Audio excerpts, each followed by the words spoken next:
ప్రజాధనాన్ని దుర్వినియోగం చేయడంలో గత ప్రభుత్వం దిట్టాగా నిలిచిందని రెవెన్యూ శాఖ మంత్రి పొంగులేటి శ్రీనివాసరెడ్డి ధ్వజమెత్తారు. సత్తుపల్లి నియోజకవర్గం యాతలకుంట వద్ద సీతారామ ప్రాజెక్టు పనులను మంత్రి పొంగులేటి శ్రీనివాసరెడ్డి పరిశీలించారు. ఈ సందర్భంగా పొంగులేటి శ్రీనివాసరెడ్డి మాట్లాడుతూ రాజీవ్ సాగర్ ఇందిరాసాగర్ ప్రాజెక్టును రీడిజైన్ పేరుతో సీతారామ ప్రాజెక్టుకు 18,000 కోట్ల రూపాయల భారాన్ని ప్రజలపై మోపిందన్నారు. నిధుల వినియోగంతో బీఆర్ఎస్ ప్రభుత్వం విచ్చలవిడితనం వలన ప్రాజెక్టు వ్యయం పెరిగిందన్నారు. ప్రస్తుత కాంగ్రెస్ ప్రభుత్వం ప్రజల సొమ్ము వృధా కాకుండా అన్ని జాగ్రత్తలు తీసుకుంటున్నట్లుగా వివరించారు. కాంగ్రెస్ ప్రభుత్వం ప్రజలకు జవాబుదారీగా వ్యవహరిస్తుందని తెలిపారు.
ఫోర్త్ లిఫ్ట్ దగ్గర డిశ్చార్జ్ ఎంత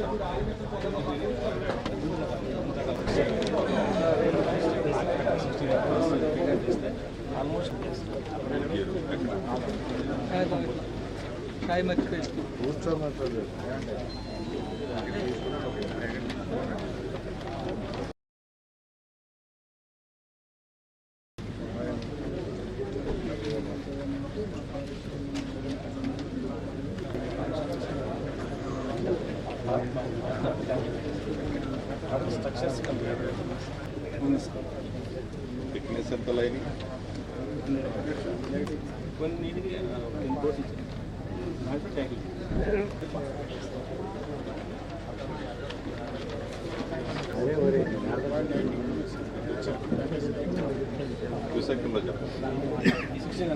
వారు ప్రభుత్వం నుంచి దిగిపోయే నాటికి సుమారు 18,500 కోట్లతో ఈ ఎస్టిమేట్లు ప్రిపేర్ చేసి టెండర్లు పెట్టి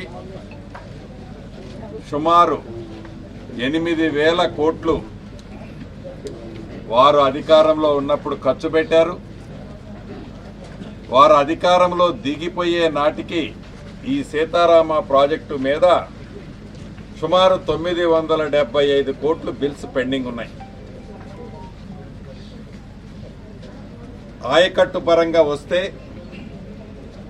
ఈ 3,75,000 ఎకరాలు ఏదైతే రాజీవ్ సాగర్ ఇందిరాసాగర్ ద్వారా చేపట్టిన డిపిఆర్లు చేసి టెండర్ల కాల్ఫర్ చేసిన ఆ టెండర్స్ అన్నిటినీ మార్చిన తర్వాత ఈ 18,000 కోట్లతో ఏదైతే ఈనాడు సీతారామ పేరుతో పిలువబడుతున్న ఈ ప్రాజెక్టు కొత్తగా వచ్చే ఆయకట్టు ఆనాటి కంటే కేవలం 1,50,000 ఎకరాలు వారు చెప్పే లెక్క ప్రకారం. అంటే రీడిజైన్ పేరుతో పేదోళ్లు కలకన్న పేదవాళ్ళని కలని నెరవేర్చాల్సిన ఆనాటి ప్రభుత్వం గొప్పలకపై ఆర్భాటాలకపై రీడిజైన్ పేరుతో పేదోడు సొమ్ముని దుర్వినియోగం చేశారు అన్నది ముమ్మాటికి నిజం. అంటే పద్దాక వాళ్ళు తప్పు చేశారు అని చెప్పక తప్పటంలా.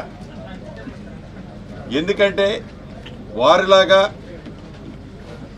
ఆనాడు కాంగ్రెస్ ఉమ్మడి ఆంధ్రప్రదేశ్లో కాంగ్రెస్ ప్రభుత్వం ఏదైతే రాజీవ్ సాగర్ ఇందిరాసాగర్ ప్రాజెక్టులు చేపట్టి అప్పటికే సుమారు 2,400 కోట్లలో 1,100 కోట్లు పైగా ఖర్చు పెట్టారు. ఈ ప్రభుత్వం వచ్చిన తర్వాత ఆ పైపుల్ని ఆ మోటార్లని స్క్రాప్ చేశారు. ఏది మొన్న 10 సంవత్సరాలు పరిపాలించిన ప్రభుత్వం వచ్చిన తర్వాత మేము అలా చేయొద్దు అని మనసుని నిబ్బరపరుచుకొని వీలైనంత పొదుపు చేస్తూ ఆ సీతారామ ప్రాజెక్టుని గత్యంతరం లేని పరిస్థితుల్లో ప్రజల సొమ్ముని దుర్వినియోగం కానికుండా ఉండే విధంగా దాంట్లో వీలైనంత వరకు మినిమైజ్ చేసి ఈనాడు ఆ ప్రాజెక్టుని ఈ పేదోడు ప్రభుత్వం ఇందిరమ్మ రాజ్యంలో కంప్లీట్ చేసే దిశగా గౌరవ ముఖ్యమంత్రి రేవంత్ రెడ్డి గారి నాయకత్వంలో ఇరిగేషన్ శాఖ మంత్రి వర్యులు ఉత్తమ్ కుమార్ రెడ్డి గారి సమక్షంలో యుద్ధ ప్రాతిపదిక మీద టాప్ ప్రయారిటీ ఇచ్చి ఈ గిరిజన ప్రాంతంలో ప్రతి ఎకరాకి నీలియాలన్నదే ఈ ప్రభుత్వం చిత్తశుద్ధితో ఈనాడు ఈ పనులు యుద్ధ ప్రాతిపదిక చేపట్టడం జరిగింది.